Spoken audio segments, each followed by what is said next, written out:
Bonjour à tous et bienvenue dans ce JT des Régates Royales 2015 du 26 septembre. C'est la dernière édition de ce JT. J'espère que vous avez eu autant de plaisir à le regarder que moi à le réaliser. On va retrouver Paul-Éric Lorès qui doit être avec ses exposants et je crois bien que ces exposants sont ses amis. Eh bien oui Franck, on est presque en famille avec des artisans de la mer, des verrets. Voilà, on va faire connaissance avec Christian, avec Mathilde et avec Thierry. Les artisans de la mer, pourquoi ? Grâce à eux, la mer continue à vivre à la fois sur les bateaux mais aussi en forme de bijoux. Oui, de bijoux, puisqu'on peut partir d'un principe que le bijou est exceptionnel. Et ces trois personnes devant vous sont directement responsables d'articles complètement exceptionnels.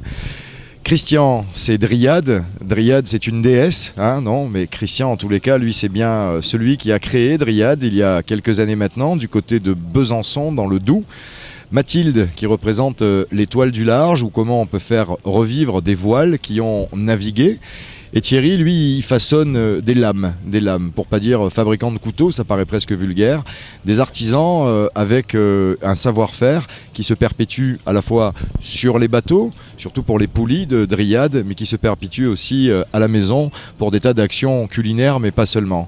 Christian, on va commencer avec toi. Dryade, déesse de la mer, mais aussi Dryade qui au départ était fait pour rendre service avec des poulies complètement usuelles, complètement fonctionnelles sur les bateaux, et qu'après tu as décliné avec Monique, ta femme, avec tes enfants aussi, en bijoux, des bijoux qui se portent autour du poignet, autour du cou, ou encore en boutons de manchette. Est-ce que tu peux nous expliquer comment tout ça est arrivé ?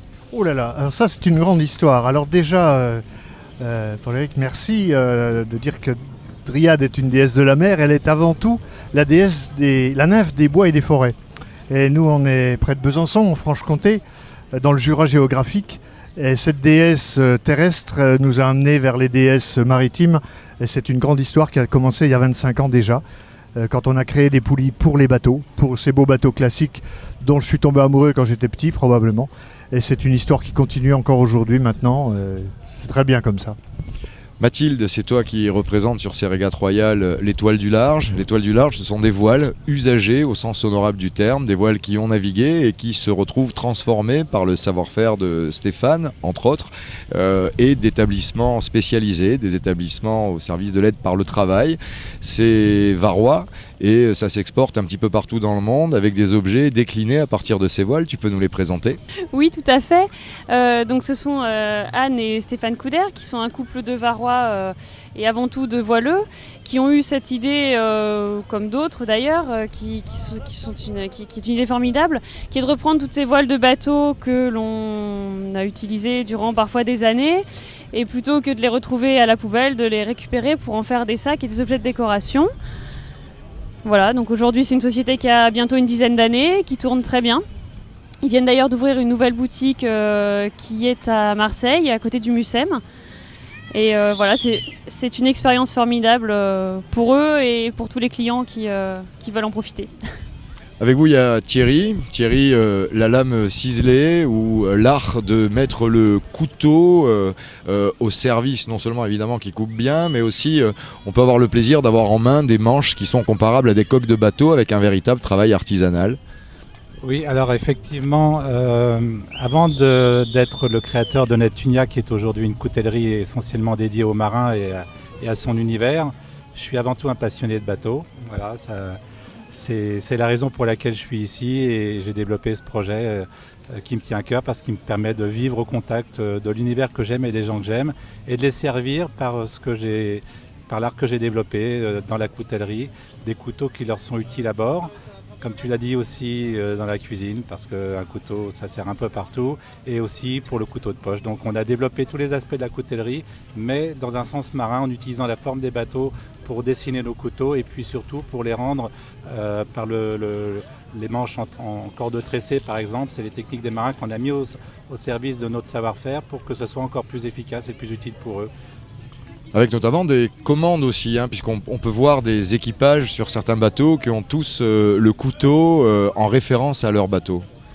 En fait, c'est cette histoire-là qui est assez magnifique parce que des choses arrivent que je n'avais pas imaginées. C'est-à-dire qu'effectivement, les marins me contactent, viennent me raconter leurs histoires de navigation et m'aident à créer en fait le couteau qu'ils désirent, qu'ils attendent. Et on le fait ensemble, on l'imagine ensemble. Et moi, j'ai le bonheur de les voir l'utiliser après.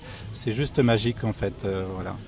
En parlant de magie, Christian, la société Dryade a été mise à contribution. Pendant ces régates royales de Cannes, il y a eu de la casse sur un bateau et d'un seul coup, voilà, je crois que c'est Jean-Loup, ton fils, qui à Besançon s'est mis à fabriquer des poulies qui avaient cassé. Non pas parce qu'elles sont pas solides, hein, mais il y a eu un petit choc. Et donc il a fallu fabriquer des poulies et en 48 heures, pof, il y a le Mariska qui s'est trouvé rééquipé de poulies qui ont été fabriquées en 48 heures. Ben écoute, c'est vrai que les régates, c'est toujours des moments de grand plaisir, de bonheur. Quand il y a du gros vent, comme il y en a eu il y a 2 jours, bon, malheureusement, il y a eu un petit peu de clash sur l'eau, mais c'est pas grave, ça peut arriver. La casse n'a pas été très grave, elle aurait pu l'être.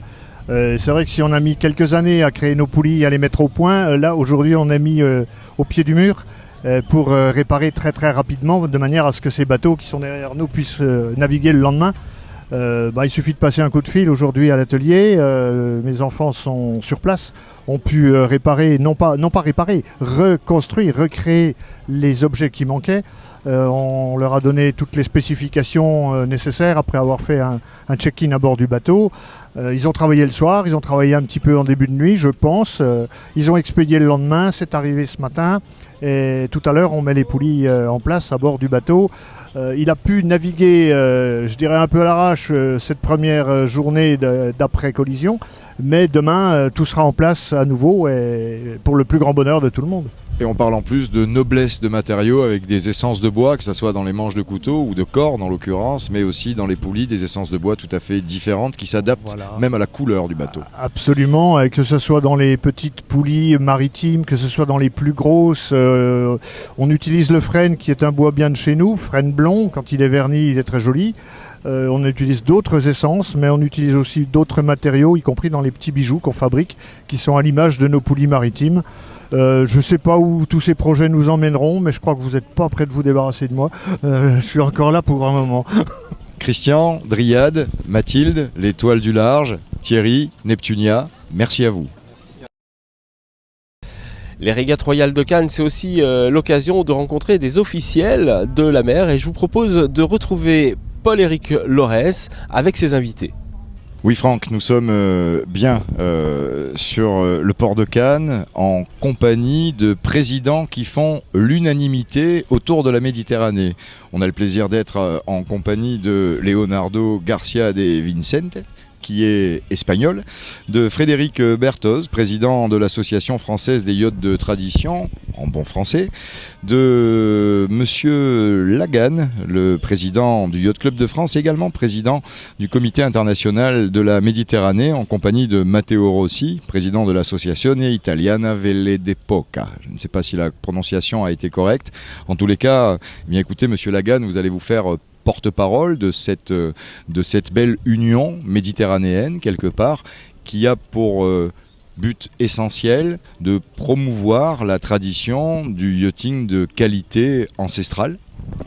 Oui, de promouvoir l'authenticité de bateaux d'intérêt patrimonial.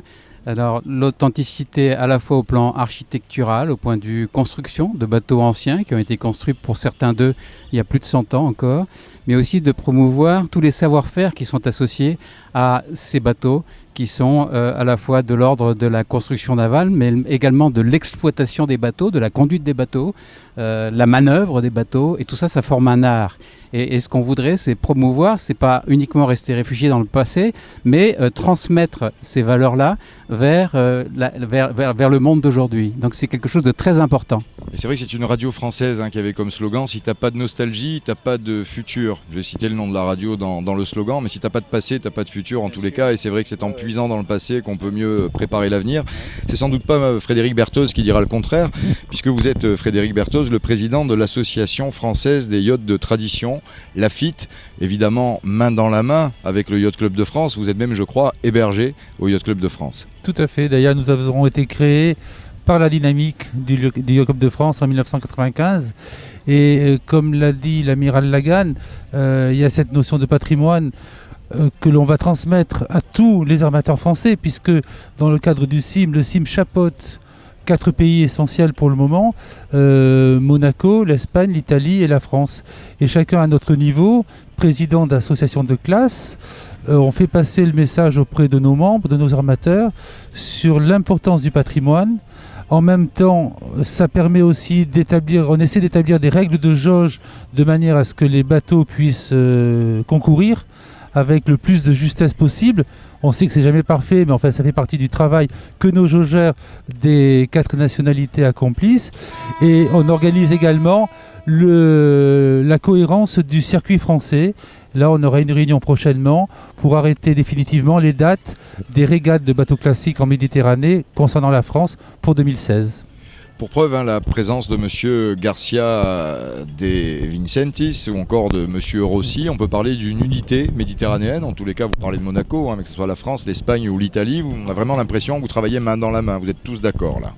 Oui, nous partageons tous le même intérêt, c'est celui de faire revivre les bateaux classiques qui, vous savez, sont les bateaux parmi les bateaux anciens, ceux qui sont encore utilisés pour la tâche pour laquelle il était construit.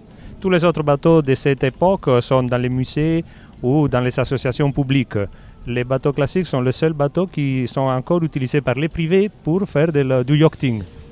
Et donc, c'est une tâche qui a un côté aussi culturel pour que ces propriétaires maintiennent ces bateaux dans leur originalité. Donc, le but, c'est de faire assez que les propriétaires maintiennent les bateaux. Comment? En faisant des régates pour lesquelles les bateaux doivent arriver dans son originalité et doivent être maintenus dans cette situation. La tradition, la culture, mais également le sport. Monsieur Rossi, vous êtes italien. Il s'avère que nous sommes aux régates royales de Cannes, trophée Panerai. L'Italie est plus que présente évidemment sur les dates avec le véritable trophée. Est-ce que vous confortez, vous confirmez ce que vous venez d'entendre? Alors tout est bien évidemment confirmé. Et ce que je peux ajouter, que le sport fait partie évidemment de la navigation, la compétition aussi, comme la régate. Il ne faut jamais oublier que ce type de bateau, il faut les conserver, les protéger, comme vient de dire mon ami Leonardo et les autres aussi, et que nous sommes à disposition dans notre rôle d'association italienne, française, espagnole et nous tous ensemble pour suggérer, conseiller, appuyer et raconter aux propriétaires comment ça se passe dans la mer et comment il faut garder cette richesse, que c'est une richesse commune à préserver. Voilà. Écoutez, merci messieurs, c'est très agréable en tout cas d'entendre des présidents issus de différents pays avoir ce genre de propos. Il y en a qui peuvent prendre de la graine. Merci messieurs. Merci. Merci Paul-Éric Lorès, c'est le dernier JT des Régates Royales 2015. C'est pour cela que nous avons réuni tous les organisateurs pour faire le point sur cet événement et vous aurez évidemment tous les résultats des Régates Royales et du trophée Panerai. Eh bien oui Franck, le dernier JT et on va recommencer comme avec le premier, évidemment les têtes pensantes, ceux qui bossent largement avant et largement après, ceux qui préparent, ceux qui peaufinent, ceux qui organisent en quelque sorte, avec Jacques Flory, président du Yacht Club de Cannes, avec Claire Meignier, coordinatrice de l'organisation pour la Société des Régates de Cannes et avec Pascal Gare, le gérant de la Société des Régates de Cannes. Messieurs, dames, la 37e édition de ces Régates Royales de Cannes, trophée Panerai, tire à sa fin. Il est l'heure de faire un bilan et si l'on en croit à l'image de la météo qu'il fait aujourd'hui, le bilan est plutôt satisfaisant, Président. Écoutez, là aujourd'hui, vous avez un président heureux, avec une bonne équipe derrière moi et avec, pour vous veniez de le citer tout à l'heure, cette nouvelle équipe pour cette année avec Pascal et Claire. Je pense que le mélange a fait un résultat qui a été en apothéose pour moi, parce que je connais les Régates Royales depuis quand même pas mal d'années, je ne me situerai même pas, mais je pense que ça fait partie des plus belles, parce qu'il faut quand même dire qu'il y a eu de très belles et il y en a eu des moins bonnes. Mais c'est vrai que restons sur ce côté de cette année et de ces 37e Régates Royales, ça a été de très belles Régates Royales. Et on peut dire que les 38e sont déjà dans les tuyaux, dans les voiles en tous les cas, et avec une positivité hors norme en quelque sorte, à l'unanimité, que ce soit des partenaires, des concurrents ou encore des collectivités qui vous soutiennent. Oui, exactement. C'est une manifestation qui se prépare 1 an à l'avance. Là, nous avions quand même, ça a été un peu plus compliqué puisqu'il y avait des personnes qui le découvraient, qui les connaissaient, parce que Pascal, il est au conseil d'administration, il est au Yacht Club déjà depuis longtemps, il était déjà venu très souvent voir comment ça se passait, mais bon, là, il était dans le vif, donc c'était un petit peu différent. Mais ça fait déjà 2 mois que nous commençons déjà à voir pour 2016, et c'est une manifestation qui se prépare 1 an à l'avance, exactement. Claire Meignet, vous avez géré sur ces régates royales pas mal de choses, c'est le moins qu'on puisse dire, à la fois une mixité au niveau de la compétition encadrée par la Fédération française de voile, mais aussi des moments conviviaux avec des animations, beaucoup de succès, beaucoup d'ambiance aussi, également toutes les relations partenariales, et on peut constater que les partenaires sont globalement tous satisfaits. Oui, je crois que pour l'instant on peut dresser un côté très positif de la manifestation. Les partenaires nous ont déjà sollicités pour les années à venir. Donc ça, c'est un point extrêmement positif dans la mesure où tout le monde y trouve son compte, puisque les parties prenantes de la manifestation, c'est bien évidemment les concurrents, les sponsors, les partenaires économiques de la région, et puis derrière toute une organisation établie avec différentes autorités. Concernant les animations, évidemment, j'ai l'impression un petit peu d'être au sein d'un grand club med où on doit, après le côté sportif et l'effort, animer les troupes et les divertir. Donc on essaie également de se diversifier à ce niveau-là. On a des animations telles que le tir à la corde qui est un grand moment de joie pour tout le monde, les équipages, l'organisation, et puis toutes sortes d'animations, des concerts. Je crois que les régates royales, c'est aussi ça, c'est une atmosphère conviviale et sportive. Le tir à la corde, le grimper de mât, le concours de pétanque, encore le concours de dessin, et cette année pour la première fois un concours d'élégance qui a vu mettre tout le monde sur son 31 pour les 37e du coup. Oui, tout à fait, on a eu la chance d'avoir une vingtaine de bateaux qui ont répondu présent à cette nouvelle offre, et on a déjà eu des sollicitations pour les années prochaines, tant au niveau du jury qu'au niveau des bateaux qui souhaitent participer. Donc c'était une belle première, et c'était en plus totalement géré dans l'imprévu, puisque les conditions météo ne nous ont pas permis d'établir ce qu'on avait prévu, et finalement on a constaté tous ensemble que tout s'est très très bien passé. De faire un concours d'élégance à quai, c'était vraiment la meilleure des solutions. La météo, finalement un petit peu la patronne, la grande maîtresse de l'édition de tout sport en rapport avec Éole. Pascal Gare, les régates royales, comme le disait le président Jacques Flory, vous les connaissez bien. Vous avez été le trait d'union avec l'île Maurice, avec Beachcomber, avec Eutelsat, avec le Champagne Comte de Chorlin, qui venait s'ajouter aux partenaires officiels de l'Officine Panerai, évidemment, ou encore de Marine Pool. Cette année, on a senti un élan de dynamisme.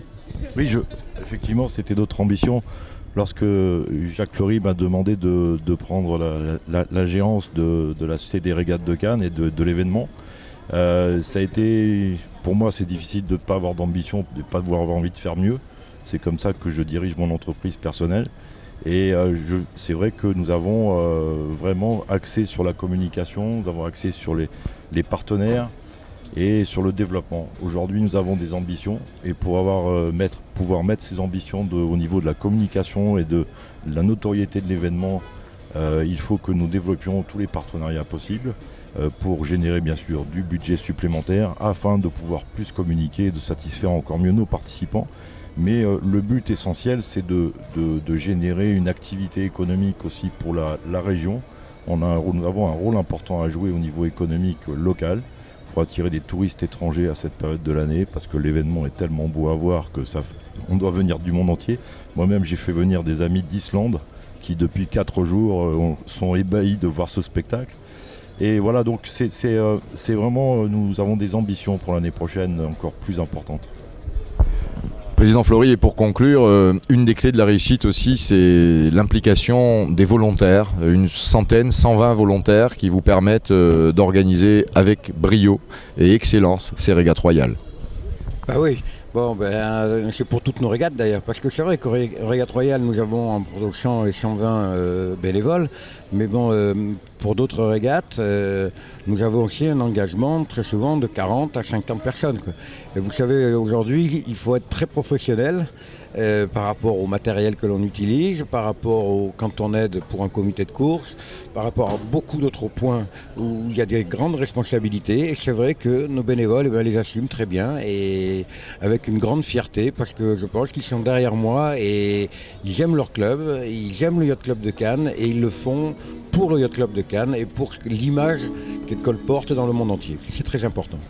Bien, écoutez, merci messieurs, dames, on ne va pas vous garder plus longtemps, vous libérer puisque la 38e édition 2016 se prépare dès maintenant. À vous les studios.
Voilà, le JT des régates royales 2015 se termine. C'est avec beaucoup de bonheur que nous avons participé à ces régates royales.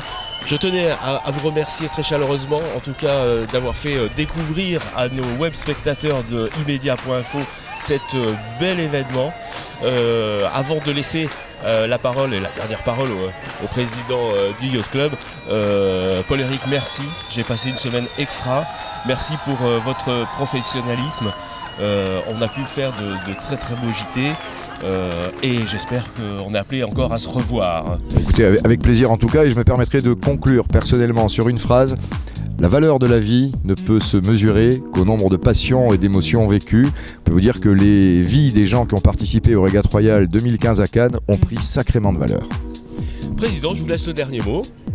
Bah écoutez, c'est vrai, ils viennent parler de passion, ils viennent parler de... C'est des mots très forts et tout. Moi, je vais... pour cette année, et là, je vais demander à Pascal de conclure. Parce que, et j'ai découvert un ami que je connaissais de longue date, mais j'ai découvert encore quelqu'un d'autre. Et si vous voulez, dans la vie, c'est des moments importants parce que ça vous grandit toujours un peu plus. Parce qu'en fait, quand les relations humaines, c'est les plus importantes. Pascal. Oui, c'est vrai que c'est un travail d'équipe essentiellement, je l'ai déjà dit au cours de la semaine. Tout seul, on ne peut rien faire de toute façon. Et là, il y a une équipe extraordinaire. Voir comment, au niveau des bénévoles, des comités, tout ça est en place, tout ça, ça fonctionne. Il n'y a plus qu'à animer, il n'y a plus qu'à développer, il n'y a plus qu'à avoir des ambitions et tous ces gens-là vont nous suivre. C'est fantastique. Merci en tout cas pour nous avoir accueillis pendant cette semaine. Le JT des régates royales, c'est terminé. On se donne certainement rendez-vous l'année prochaine. Merci évidemment aux partenaires, à ID Technique et immedia.info. Bye bye, merci.